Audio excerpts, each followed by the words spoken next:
Can I ask you a question? Go ahead. If you don't want to answer, don't answer. It's no big deal, okay? So, being that you were a Marine, I was in the Air Force, and talking about like the issues with authority and stuff like that, and the culture shock of people like, it's funny, this sounds so stupid maybe to people who don't understand, but when you're a young kid who's thrown in with 60 other young kids who are all giving each other bad ideas and bad advice and whatever, they cut your hair, you all wear the same thing, you all have to put your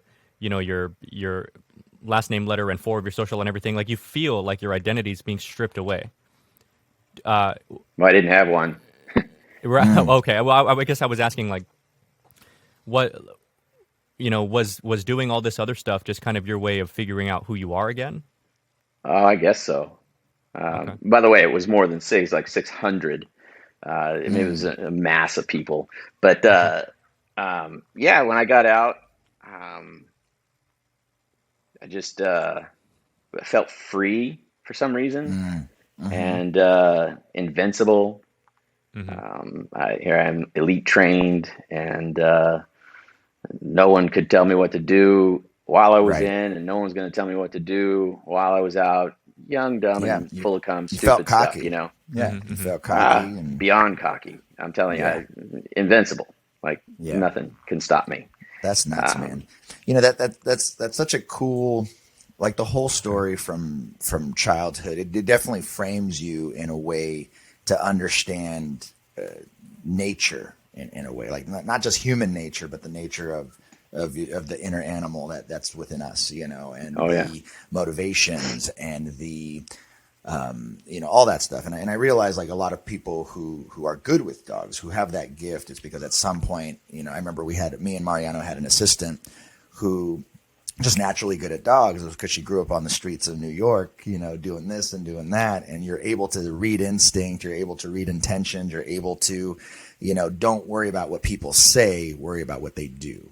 You know what I mean? Like paying attention to all the same variables that you would pay attention to in dog training. And like my story is definitely not as dangerous as that, but just growing up around ranch animals where horses want to kick you and rams want to buck you, and where you have to pay attention in order to get by. Situational awareness.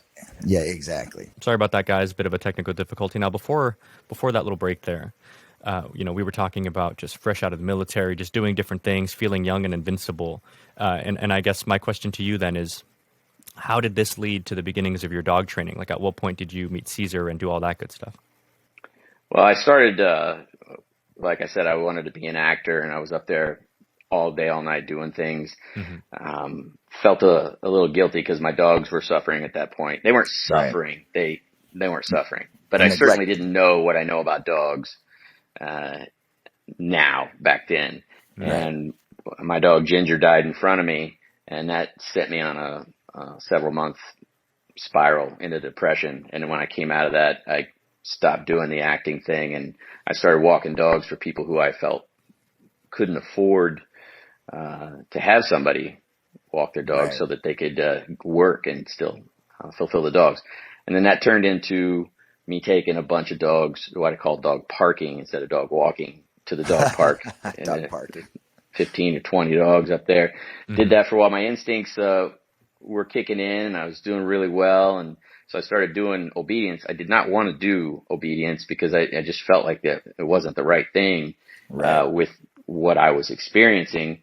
And at that time, this kicks in later, a big steaming bowl of foreshadowing.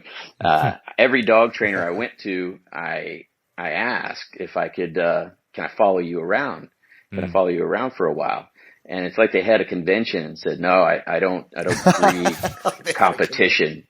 I don't breed competition. I was like, well, that's just silly. That's right. So it was skipping all the other stuff we'll come back to. Sure. I developed the very first shadow program, which was, people following me around for 30 days. And then we can get into school dog psychology in a minute, but it's funny how they told me I don't want to breed competition. And then I bred competition. And then if you look further down, that competition actually, there's a reason why you don't want to breed competition. It's funny, but I don't wasn't caring about competition. I was only caring about dogs. Yeah. But it was, I guess it was about 2000, 99 or 2000 when I met Caesar. I was working with this Rottweiler, and it was super dog aggressive, reactive. And I was doing all the silly obedience things, you know. But I know I was doing it wrong, or at least I felt it was wrong. Why am I giving this dog food? He's eating it so fast out of my hand, but still wants to kill that dog. It was ridiculous. The dog had a prong collar on, you know, and it was one of those easy class. Oh, yeah. And when I went to grab this part here was so Released it. slow motion. Clink, clink, clink, clink, clink, clink, clink, No. The dog goes after this little West Highland Terrier. No. Anyway, that dog, Not a small dog. I still have the scar. I saved that dog. Shit. I still have this scar. You can't see it on this, but that's how I met Caesar. Was through Elvis, the Rottweiler.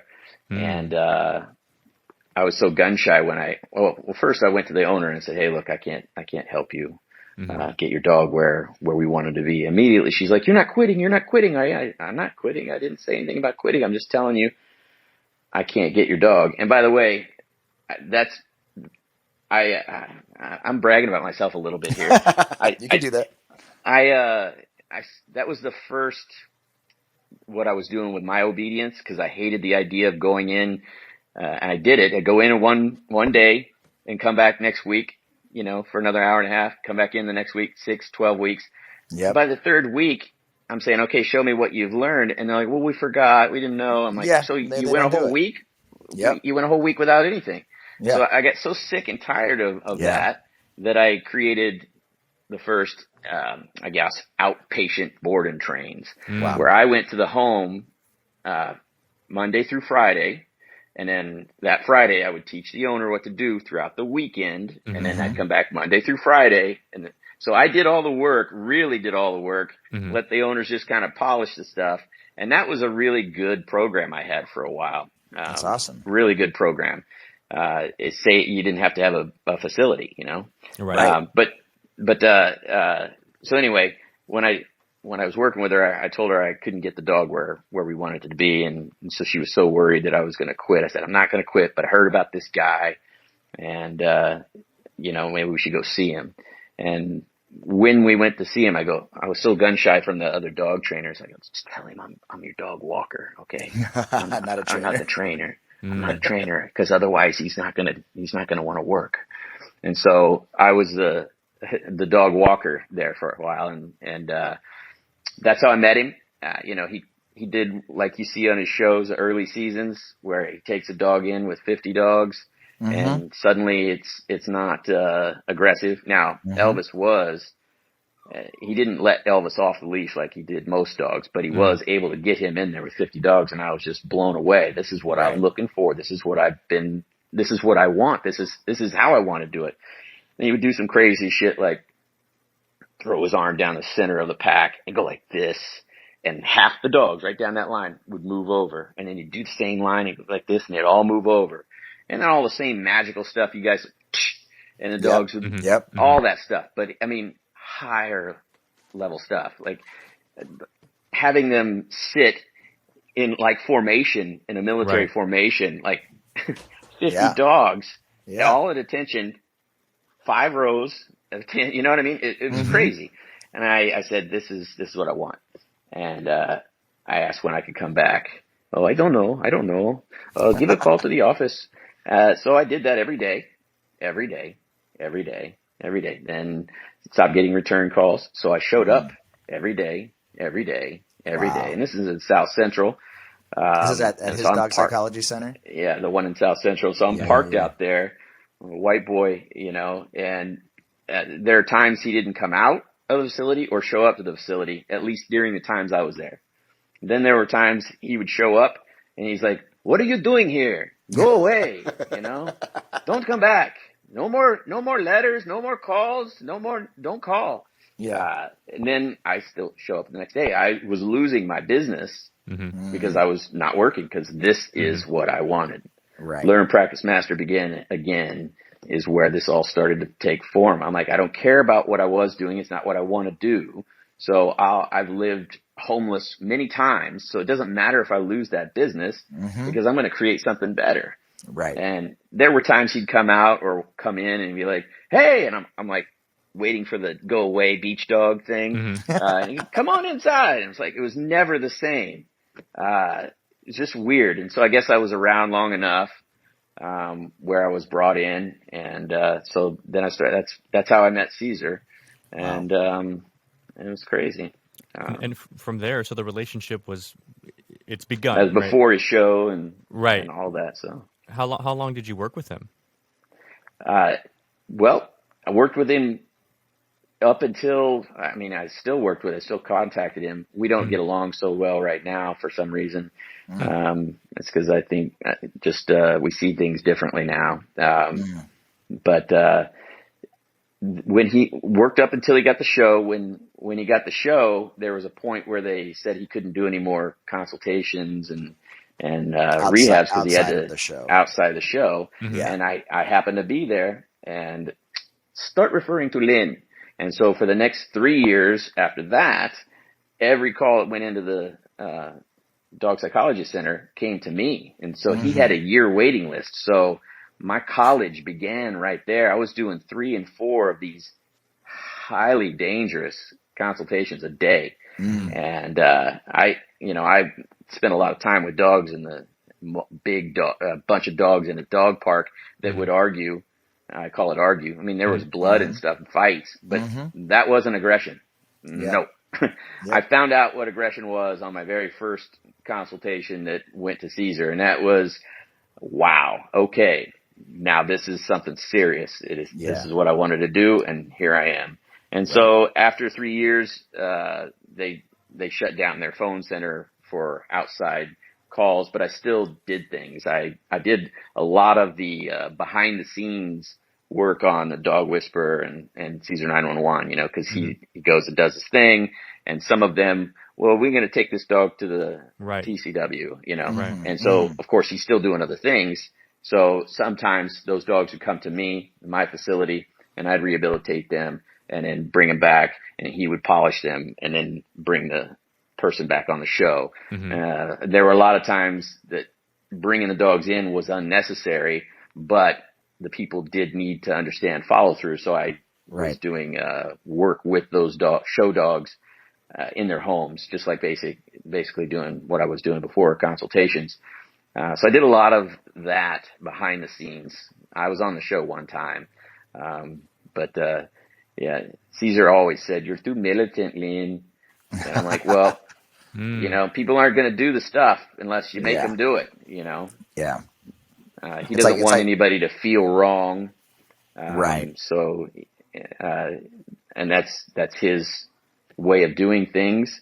My way is, you're going to do it. You hired me to do it. I have carte blanche until you stop talking to me. I don't care if you're a friend of mine or a student of mine and we're out having a drink and you start talking off course of dog psychology, I'm going to put you back on it because I have carte blanche. And that could be abrasive to people. Yeah. I'm the captain now. but there's a value in that we're finding, because Brent and I have been like we keep saying, we're lucky enough to be able to talk to all different kinds of dog trainers and dog psychologists and behaviorists. And one of the most beautiful things about everything is, because there are people who think differently, there's something out there for everybody, right? Like, it's a buyer's market, right? If you want the guy that's really willing to hold you accountable and help you, because people need that, right? Then they exist. And if you want the real kind of like fluffy duffy puppy group class, then that exists too. And it really just kind of depends on what the person's looking for. So I think it overall ends up being a good thing that everybody's got their own like personality quirks or whatever you want to call it. Right. Yes. My personality quirks, my ADHD, my wild upbringing, has all been centered and fined into, this is how a child needs to be communicated. I'm sorry, me. I'm sorry, your dog. You see what I mean? Yeah, some layers to it. Yeah. So I just know how I would want to be communicated with when I was acting that way. I look at every dog the same lens first, that they're just not being heard. They're not being understood, but they're expected to understand, and they're expected to hear. And just because you had a dog that sat for you for 15 years, my last dog didn't do this. Mm-hmm. Well, you forgot about the several years it took before it just kind of calmed down on its own. Mm-hmm. And now it's your dog. It finally assimilated to whatever it is your wacky life is, you know. But that's on the far inside. The other side is just the people who want to treat the dog like a baby and then don't understand why these other problems are. Right. Expect to act like an adult. Yeah. I'm a person who keeps all my blinds closed, and I'm home alone all the time. And so I brought this beautiful plant in, and I shut off all the lights and don't let anything in. I don't understand why it's dying. Right. Yeah. Exactly. Right. Well, because they don't look at the species of that and see the difference between themselves and what they have responsibility for. They're responsible for that. Well, see, that's a question that we often. How do I put this? Like Brent and I, we've told people before, we've done content together before the podcast. I live in Phoenix, Brent's in LA, but I used to live in LA, which is how we know each other. We used to work together. One of the big things that we've talked about with Caesar, or about regarding Caesar, we haven't talked to Caesar, at least not yet, is Caesar made it cool to put some pressure on the owner. What are you doing wrong? How can you be better? Accountability for the owner, because before dog training was just kind of like, it's bad. It doesn't really matter if the blinds are shut. Let me show you how to make that plant grow. Yeah. Right. Right. So I guess what do you, I just want to hear you kind of riff on that. I mean, what did he teach you, or how did you learn about it being okay Caesar to what? To make it okay to kind of to tell people like, listen, you have to do X, Y, Z. It's not all the dog's fault. Okay, well, Caesar didn't really do that to people. He would just explain what's not there. Mm-hmm. Okay. He would say that you need to be calm and assertive. Right. But there was no real understanding. And your version of assertive and your version of assertive and your version of assertive is completely different. Some people's assertive is argumentative. Some people's assertive is aggressive. Some people's idea of dominance is abuse. There was no real complete understanding. Now he's getting better at that now that it's been going on, but he didn't really teach me. He never taught me anything. That sounds negative. It's not, because he's not taught anybody else like me. He teaches everybody like the workshops now, like everybody else does. He teaches the workshop. But for me, I was a dog, an unwanted dog that kept coming around. And so he would do something like, "Did you see that?" And I'd be like, "No." And he'd go, "Tss," and walk away. And me being me, I don't ask questions. That's the first thing I tell my students is the biggest mistake I ever made when learning with Caesar was I did not ask enough questions. And my questions were never deep enough. Everybody's got these shallow questions. So it might be 3 weeks before I got to see him again. "Did you see that?" No. So then it's like a Mexican uncle. Yep. So I wait. Instinctually, I started putting things together, because if my dad starts to talk at a louder tone, and then it starts to sound like this because his fucking teeth are grinding, the fucking ring is being turned around, and he's on his fucking way, there's a pattern. Right. So my rule number 8 is pattern you set is pattern you get. So right. It took only a few times, but the time in between was the scary part, because I didn't know if I was going to be able to come back again. If I say I don't know what I do, he's not going to want me to come back. Yeah. So I just started looking at the pattern, and when he'd do this, "Did you see that?" And I go, I did, but I don't know what I saw." Oh, well, this, and this, and this. And I'm like, well, shit, why didn't you just tell me that in the first place? I just lost several months of understanding, but I didn't lose several months because it was still in there. And now I have a higher understanding of what to pay attention to, because that's, if you watch dogs together, one dog does this, every other dog goes, "What is it?" Yeah. And so I learned by him not teaching me, which, he's told me many times, I don't know how to teach the way you do. I don't know. I'm not as good a teacher as you are. You can create confidence in people that I can't. And all of my students, all of his trainers at his Caesar's Way have all been my students. So he only hires those people. And if he has somebody as a volunteer that wants to be a trainer, that volunteer is automatically coming to me to get trained by me so that they can say that they've been trained by me so that they can be a trainer someday. That's for awesome. Caesar. That's awesome.